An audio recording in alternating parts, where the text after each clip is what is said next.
Hey everyone, this is meteorologist Ian Kowalski. I'm happy to be back with you for another episode of Weather Eye.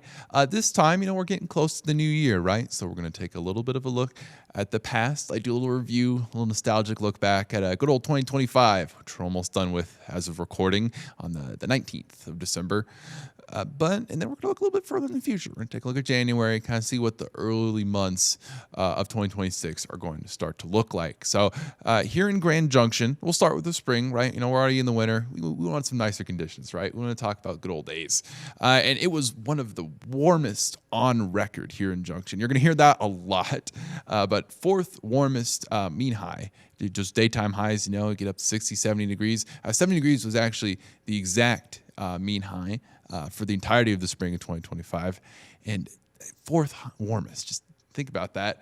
It probably feels pretty nice right now in the middle of the winter, but we're far away from that right now. The ninth driest, we only got a little over an inch of rain, and the 12th least days with rain that we've ever received over the course of the spring. And we only got 13 days with rain. So warm, dry. That's been the pattern really all year long, with the exception of fall, actually. Fall was rather wet. But overall, you're really just kind of seeing this drought, right? We talked about it all summer long, that extreme drought we reached at times here on the western slope. And we really just didn't have any snowpack to make up for it either, right? We just didn't get any of that snow over the winter. And so it just kind of held those consequences later down the line. And it didn't help that it was another incredibly warm and dry summer, really.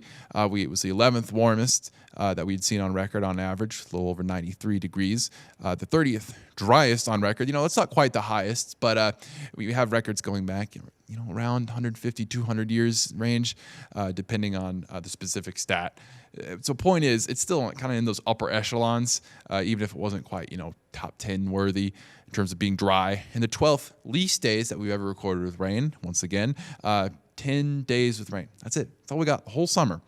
And we also saw some extreme events. When we did get that rain, actually, it was pretty crazy here on the western slope. We saw a big hail event. In fact, it was one of the first times that I was here at the station, actually, believe it or not. And just take a look back, it caused a lot of problems. People's insurance, no surprise there, breaking windows, hurting people's cars.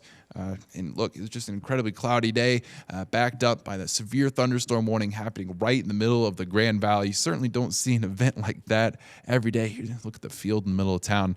People's windshields shattered. It's certainly, while we like to see these, incredible weather events, kind of marvel at them in the past, in the moment, it was really quite scary, especially with all the damage it caused around town. I mean, see, this is a roof right here. So we definitely are happy not to see too many more of those as we head into the next couple months. Summer overall still was dry, though, right? I mean, it's hard to imagine when you saw a day incredible like this, but really still a dry overall summer. You don't get events like that every year here in Grand Junction, that's for sure. And unfortunately, we did have a very major fire here on the western slope. That was the Lee Fire. I'll put up some footage for you right now. It is, again, one of the most devastating fires we've seen in Colorado history. It was the fifth largest in wildfire in Colorado history. At times, it was believed to actually be the fourth, but upon going back, we did actually kind of change just kind of those rankings, just because we're off by a couple acres in terms of those estimates. And how many acres was it? Well, it was 137,758 acres in size. So again, fifth largest in history, incredibly large. We'll go back to the map right now, just to kind of give you a better visual of where that was. No surprise, is around Lee. And once those fires were discovered around August 7th, caused by lightning from some overnight storms, they just spread. And the Lee Fire actually merged with another fire, the Grease Fire, and it caused an incredible amount of concern up towards Rio Blanco and Moffat counties, which, I mean, is no surprise to you if you live in that area at all. So we did fortunately get that put out as we went throughout the year. And we did say some more consequences down the line, too, because it's not just the fire, but it's the burn scars it leaves. And that led to a lot of runoff and a little bit of flooding and some mudslides up towards the north of here in Grand Junction as well along the state road. So fortunately, we are past that now, but it was certainly a very eventful summer here on the western slope. And so for fall 2025, what's that meant, right? Kind of a big shift up, actually, when you compare it to the two seasons before, right? Very warm, very dry. And while it was still warm, it was actually pretty wet and did get a good amount of rain. It was 11th warmest 11th warmest on record, a little over 96 degrees here throughout part of the Grand Junction. Actually, that's a little high. But the point is, as you move a little bit further obviously you move further in the season, you see those highs go down a whole lot. It was the 4th warmest mean low. That's very interesting too, because really you should, especially towards the back end of the fall, getting those freezing conditions, right? But it was only around 44 degrees, the 4th warmest overnight conditions, and the 2nd least nights, that we saw those freezing conditions or lower. Only 13 that we saw overall in fall as we got to the back end of it. And do keep in mind, this is measured by meteorological fall. I should probably point that out. Technically, we're still in fall. Actually, this Sunday is the solstice. But fall in meteorology is just measured hard cutoffs on the months, right? So December is the start of meteorological winter, even though it's not, astronomical winter. But for data and record-keeping purposes, the cutoff is just at the start or the end of a month, right?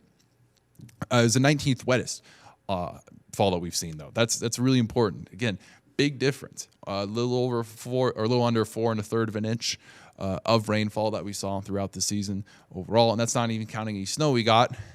But we didn't really get much of it, right? Because it was so warm. It was the 41st least snowfall that we've seen here on the western slope. And I think that 96 number is a little bit high. That doesn't really sound like fall to me. So we'll go back to check that after the show. I'll leave that in the comments, what the correct one is. But point is, very contrasting year, right? A lot of extremes. Very warm, very wet, very dry. So let's kind of look a bit in the future. What's that going to mean for the future here in the Western Slope as we get into the new year, 2026?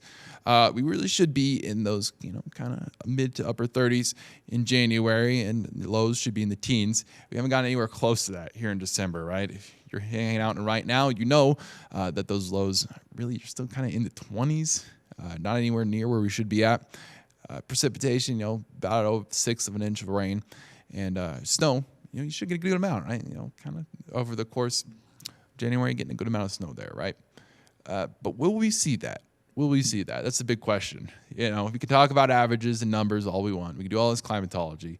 But so far, right, we really just haven't gotten that much snow. I mean, of course, it looks like a lot here behind me on this graphic, right? Your snow totals are kind of in that 12-inch range right up here behind me at the very most, right? Even up towards the mountains, you can get a little bit higher here and there, but this is supposed to be on the low end because it's been so warm here over the course of December that we really have a lot of making up to do, because even the snow we do get, it really hasn't stuck around.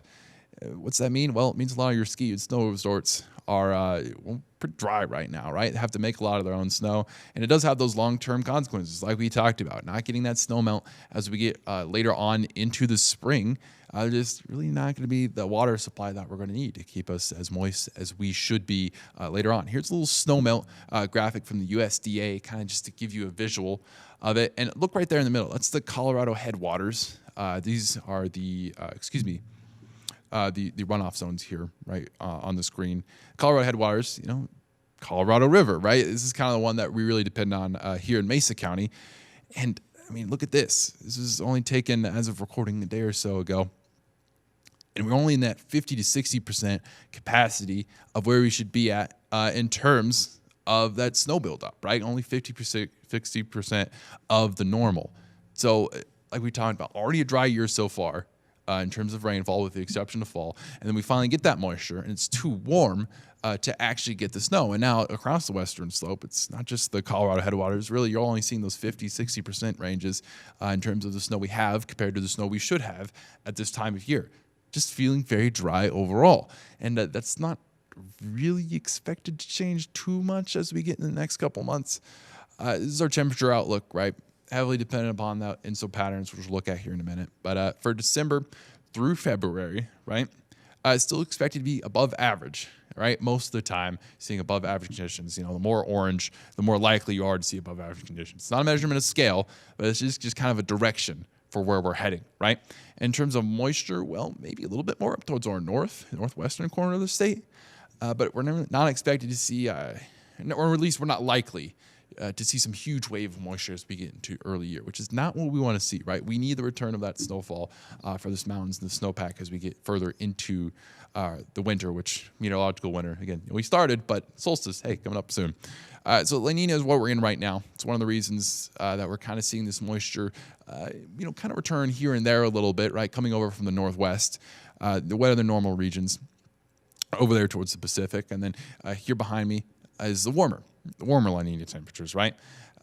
It should be a little bit above average. It kind of ekes over towards our southwest, but not necessarily having the biggest effect on Colorado in terms of temperatures changing us up too much. Still, though, we've seen a pretty warm year overall, right? This is where we're heading in the future, though.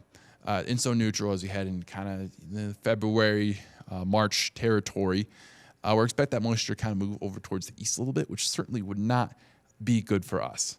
But let's take a look at our astronomy too. This is for the perihelion. It's January 3rd here for the month. Is the closest the Earth is from the sun in orbit. Only a short stone's throw away from the sun. It's 91.4 million miles away from the Earth. So, good day, good astronomy day, good fun fact right there. It always occurs just a few days after you get to the solstice, but this time's a bit further, pushing a bit towards a week or so. But yeah, perihelion, closest Earth and the sun are to each other. The wolf moon will be on January 3rd. It's your first full moon of the year. And no surprises there. It is named after wolves. Although, supposedly, I tried to do some Googling. Do wolves actually howl at the moon? And the answer is no, not really. But they do howl when the moon is out. That's kind of why I see the correlation, not causation going on there. But I think it's kind of fun to think they howl at the moon, right? 3:02 a.m. would be your peak illumination on January 3rd. So a lot of close together events to get the month out. Here's the Quadrantid meteor shower, right? This is coming up. January 3rd and the 4th is the peak, although you really could already see them over the next week or so once you get towards Christmas on December 26th. It's kind of like the earliest day you can see them, and then they last through January 6th. But they will be one of the nicer meteor showers of the year, and I hope it's not too cloudy, right? We kind of had some previous ones ruined just because you haven't been able to see the night sky. But overall, just another good chance to get outside and enjoy these beautiful night skies here on the western slope. It's named after, as well, a quadrant. I had to look that up. It's the tool they used to use to measure the stars and to view them back in the day. And by the day, I mean like the 1800s, like really far away. But yeah, do you still use a quadrant? I'm not an astronomer myself, but maybe people use it. Maybe it's still popping around out there. But overall, here on the western slope, the main messages we should be taking away are that this past year, 2025, was overall incredibly warm year. I can't quite say it's one of the warmest years on record because we haven't finished it yet as of recording. But safe to say, we have had a very above average year in terms of those daytime high temperatures. And that's held us back in terms of where we should see our transition to freezing conditions overnight once you get into the fall. In the winter, we saw them a little bit late. We were behind on our first hard freeze here in Grand Junction. That's why you saw those fall leaves stick around in the Grand Valley for so long. They just hung around for weeks. It was astonishing. Even I'm kind of newer to the area, but most people I was talking to were like, yeah, I've never seen them hang around quite this long. And that's just because we didn't hit 28 degrees or lower for an hour until we got much further into the fall, right? So those colors hung around a bit longer. But we did get that moisture, right? We got a lot of rain, but we just haven't gotten snow because we're not seeing those freezing overnight temperatures. And if we're looking at our forecast kind of in the short term, right, we all want like a white Christmas. And certainly, crossing my fingers by the time you watch this video, it's a beautiful white Christmas, snow, great everywhere. But at least as of right now, it looks like it's just going to be too warm, even though we're going to get that moisture, right, finally kind of returning to the western slope after so long. So what that's going to mean for the next couple of days at least, the next couple of months at least, again, just in terms of kind of reviewing, we are kind of maybe getting a little bit more moisture coming up as we see this transition from La Nina to El Nino. But once we kind of get earlier on in the year, we aren't really expecting necessarily this huge surge, some big makeup for the time that we lost in terms of getting that snowfall, which is, again, not really what we want to see. We would love to see a lot more of that snow here on the western slope. So hopefully, the hope is really that everything we talked about today does end up being wrong, right? The climatology doesn't end up holding up this time. But so we're going to keep a close eye on that because I certainly think everyone would like to go skiing and snowboarding a little bit more as we head into these next couple of days. And so just one more reminder here. this is my email on the screen right here. What you can do here is on this show, once we start to do a little bit more, you can send me an email. I'll feature your pictures and can answer your weather questions here on the show. So thank you for watching.